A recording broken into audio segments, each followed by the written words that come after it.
Hey everyone, welcome back to Royal Roots Homestead. Thank you so much again for joining me. I'm actually still at the farmer's market, and I wanted to hop on real quick because I have been pointing people, if my sign comes back, the wind is blowing, I've been pointing people to my YouTube channel with this QR code, and the QR code is for them to go straight to this YouTube channel, and I wanted to be able to give some information and answer some frequently asked questions that I've gotten, because I realized that when I do my videos, I don't have the opportunity to speak back and forth to you all that are watching, whereas when they come to the farmer's market, a lot of people have the same questions. So I was thinking about doing something like this on a regular basis. I haven't quite figured out, it just kind of came to my mind. I haven't quite figured out how often I'll do it, but I do think I want to try to do like a frequently asked question video about different plants,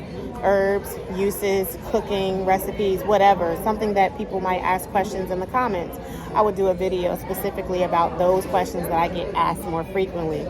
So today I was asked a lot about my holy basil. I know that I have talked about holy basil in a lot of my videos when I'm talking about what I've planted, and I didn't realize that a lot of people might have assumed that because it has the word basil in it, that it is used in the same way as traditional, like sweet basil, Genovese basil, leaf basil, all those different basils that you would use for like pesto or for flavoring things like sauces.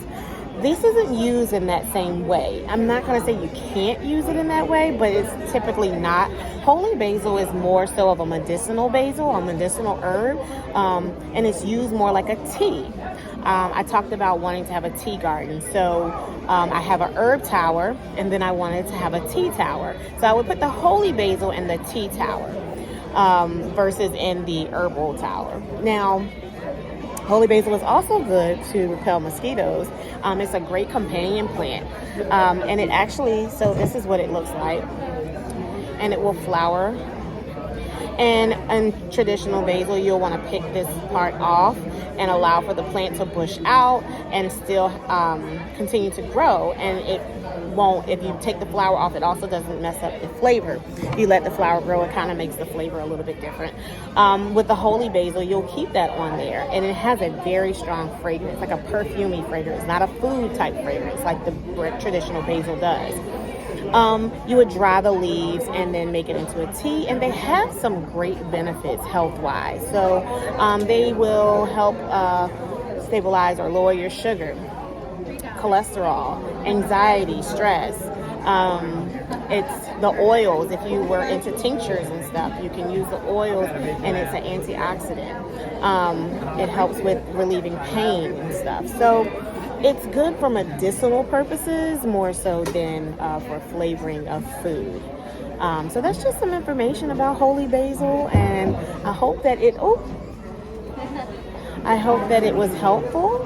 Let me know, like, share, subscribe. Let me know in the comments if you like videos like this where I can kind of focus on one thing and give you about 5 minutes or so of what that plant is good for, what its name is. It's also called Tulsi basil. And the flowers look like almost like lavender, and it's fragrant almost like lavender. It doesn't have the same smell, but it is fragrant almost like lavender. And it gets really big just like any of the other herbs. It depends on how much space you give it to grow. So let me know if you like these little short informational videos, and I will continue to do them. But until next time, thank you so much, guys, and be blessed.